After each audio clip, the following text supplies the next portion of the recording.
In this lesson, we are looking at the basics of a function. It's the first lesson on our entire unit of functions. It should be a review. It's a lot of things that you have learned in previous courses, so hopefully it won't be too bad.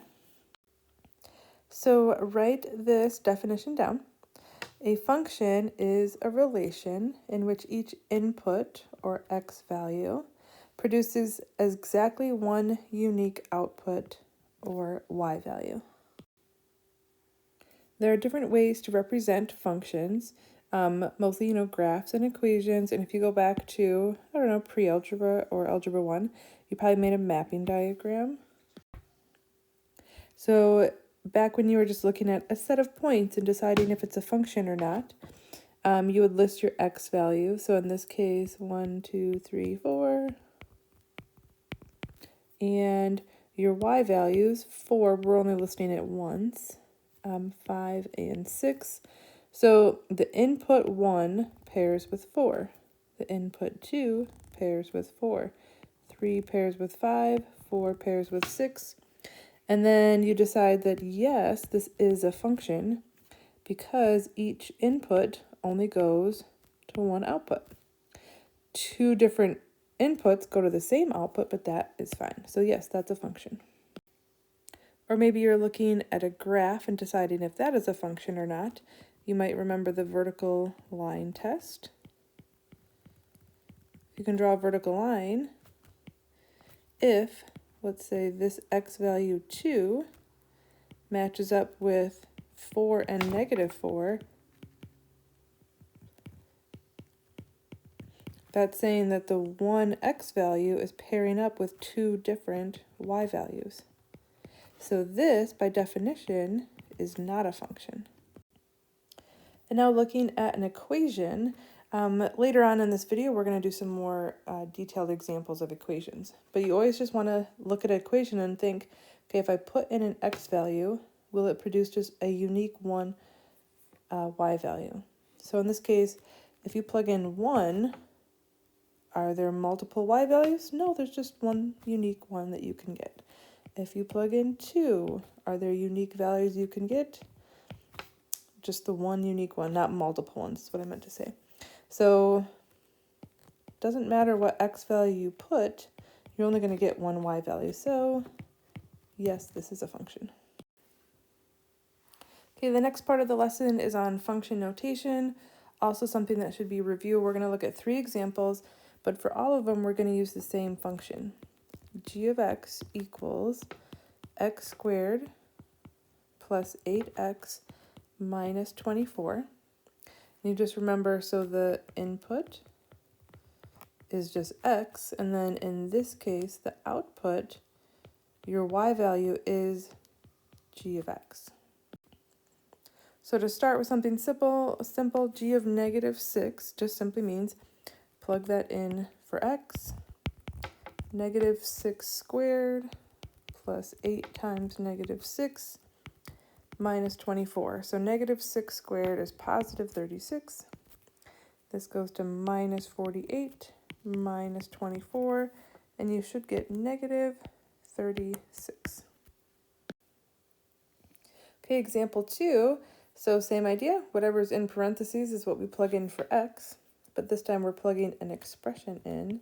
So negative 4a squared plus 8 times negative 4a minus 24. So property of exponents here, that would go to positive 16a squared. Exponent has to be applied to both of those. Minus 32a minus 24. And then that's fully simplified. So we're done with that one. In the last example, another plugging in an expression into the function. So first step, let's just plug it in. So 5c plus 4 squared plus 8 times 5c plus 4 minus 24. Okay, some of you can do this first step real quick in your head if you remember. Otherwise, you can rewrite it. Anytime you have something squared, that means multiplied by itself. I'm going to distribute here.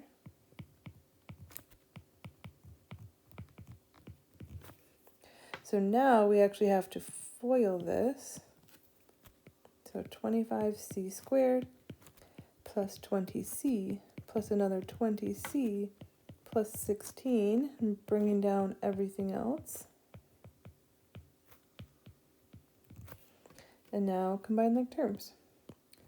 25c squared, let's see, 20c plus another 20c plus 40c, so that's 80c. And now 16 plus 32 minus 24 will be 24. So simple function notation, but some of them can get a little challenging when you're plugging in a complicated expression into that function. Okay, last part of the video, this is going back to, is it a function or not? And it's looking at equations. So here's an example. So if I give you an equation, can you determine if it is a function or not? So a function simply means every input produces a unique output.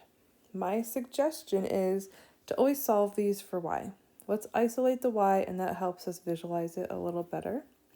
So 2y, I'm going to move that x squared over, so negative x squared plus 6. Divide by 2, so y equals negative 1/2 x squared plus 3. Dividing both of those terms by 2. Well, now that it's in this form, you can see, oh, well, that's just a quadratic, and a quadratic is a function. Anytime you plug in an input for x, you're just going to get a single output for y. So yes, this is a function. All right, now let's look at this example. 5x minus 5y squared equals 10. Same thing, let's isolate that y first. So negative 5y squared, I'm going to move that 5x over, so negative 5x plus 10. Let's divide everything by negative 5. So this goes to x, and then minus 2. How do you isolate that y? You'd have to square root it. Y equals the square root of x minus 2. However, anytime you're solving an equation and you take the square root, we have to have that plus and minus. What that means is if you are plugging in an input for x, it will produce two outputs for y, the positive version and the negative version. So therefore, this is not a function. We will look at a variety of equations in class, and you'll probably be able to come up with a pretty good pattern on how to determine if something is a function or not pretty quickly from an equation. But there's your full video on function basics. Good luck with your lesson.